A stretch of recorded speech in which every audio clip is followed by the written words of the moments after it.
अस्सलामुअलैकुम रहमतुल्लाहि वबरकातुहू। आज की इस वीडियो में हम आपके लिए लेके आए हैं एक ऐसी मालूमात जो हर मुसलमान को, हर हुसैनी मुसलमान को मालूम होना चाहिए। इमाम हुसैन अलैहिस्सलाम को किसने दफन किया?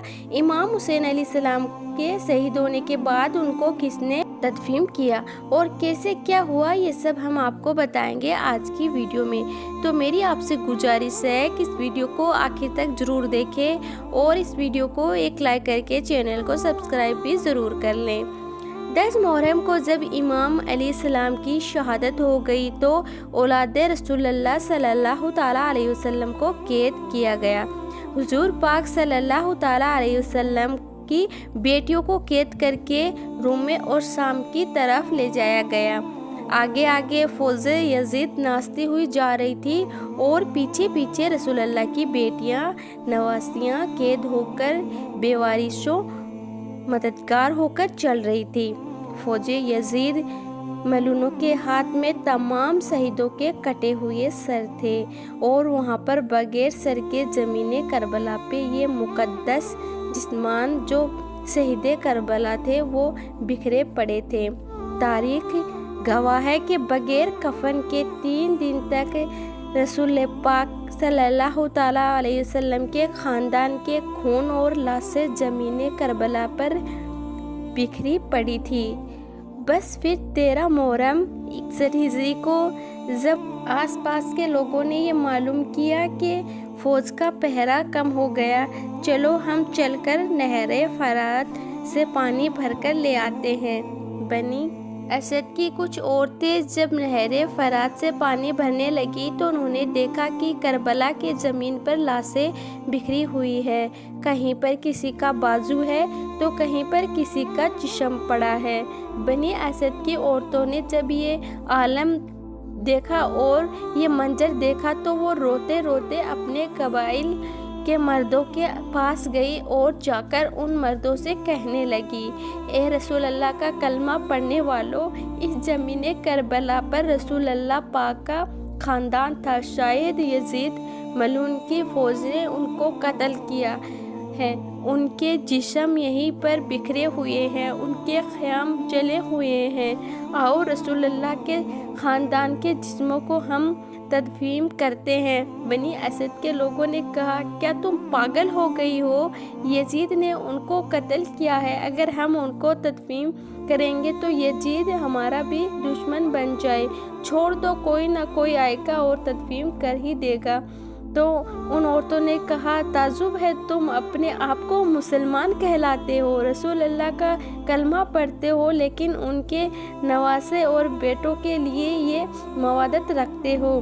क्या कहा था हमारे प्यारे रसूल अल्लाह ने, मैं अर्ज रिसालत तुम लोगों से कुछ नहीं मांगता सिवाय इसके कि अली बैत से मोहब्बत करो, मवदत करो। अगर तुम नहीं चाहते तो मत जाओ, हम करेंगे। रसूल अल्लाह के नवासे को तदफीन करने की बात जब यहाँ तक पहुँची तो उन्हीं बनी असद के मर्दों में से कुछ गैरत जाग गई और वो उन औरतों के साथ ज़मीन करबला आ पहुँचे। बस उनका ज़मीन करबला पहुँचना था। उन्होंने वहाँ पर देखा किसी के जिस्म पर, किसी के तन पर सर नहीं है, किसी के बाजू कटे हुए हैं। आखिर किसको किस तरह से तदफीन करें? उन्होंने सोचा कि एक बड़ा खड्डा खोदते हैं और सब जिस्मों को उसके अंदर तदफीन कर देते हैं।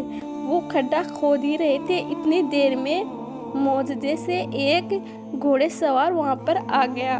उन लोगों ने समझा शायद कोई सिपाही आ गया है। इन लोगों ने उनसे पूछा, कौन हो आप? तो वो घोड़े सवार रोकर कहने लगा, मैं रसूल अल्लाह के नवासे का बेटा अली ज़ैनुल आबिदीन हूँ। उस जवान को देखकर सबकी आंखें भर आई। इमाम ज़ैनुल आबिदीन अलैहिस्सलाम रसूल पाक सल्लल्लाहु ताला अलैहि वसल्लम की आवाज़ बिछाई और ज़मीन करबला से इमाम हुसैन अलैहिस्सलाम के जिस्म को चुनना शुरू कर दिया।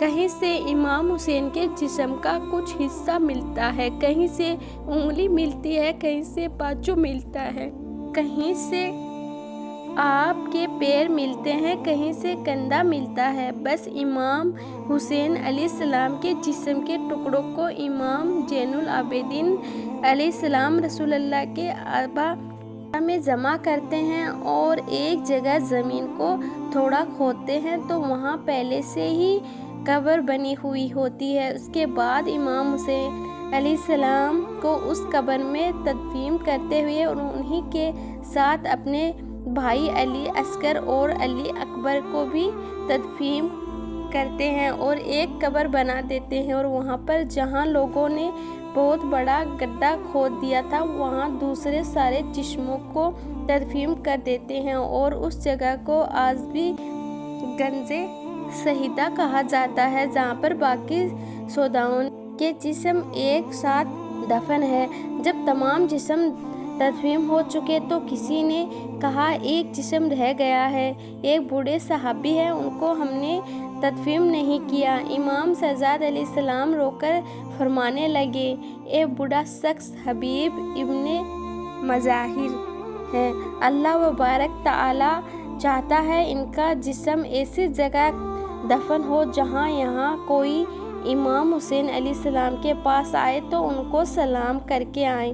پھر حضرت امام زین العابدین علیہ السلام نے حبیب ابن مظاہر کو بھی تدفین کر دیا۔ جب سب جانے لگے تو امام شہزاد علیہ السلام نے فرمایا، رکو، علی بھی ایک تدفین ہونا باقی ہے۔ لوگوں نے کہا ابھی تو کوئی نظر نہیں آتا، تو امام شہزاد علیہ السلام نے فرمایا، آؤ نہر فرات کی طرف۔ جیسے ہی نہر فرات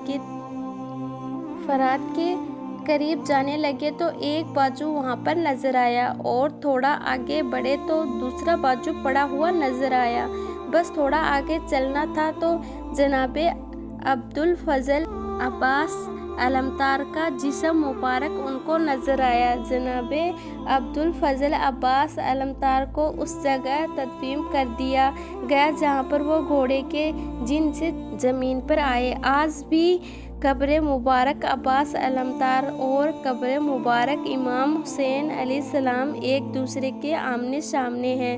سلام ہو رسول پاک صلی اللہ تعالیٰ علیہ وسلم کے اس مبارک کنبے پر، سلام ہو رسول اللہ کے فرزند پر، سلام ہو ان شہیدوں پر جن کے جسم 3 دن تک بغیر کفن رہے، اور سلام ہو امام حسین علیہ السلام پر جنہوں نے یہ قربانیاں دی۔ آخر اللہ تعالیٰ سے یہی دعا ہے کہ حضور پاک صلی اللہ تعالیٰ علیہ وسلم کے صدقے ہمیں امام حسین کے بتائے ہوئے راستے پر چلنے کی توفیق اور ہمیں ہر برے کام اور برے اعمال سے بچائے رکھے، آمین یا رب العالمین۔